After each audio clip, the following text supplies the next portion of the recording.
E o testemunho é este, que Deus nos deu a vida eterna. E esta vida está no seu Filho. Aquele que tem o Filho tem a vida.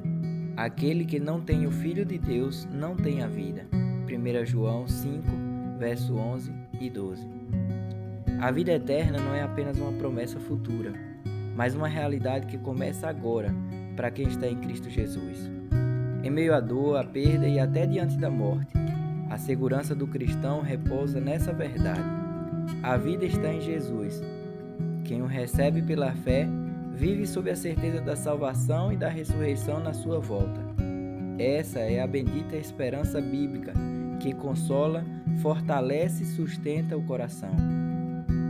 Aquele que tem Cristo não perde a vida, apenas aguarda o dia em que ela será restaurada plenamente.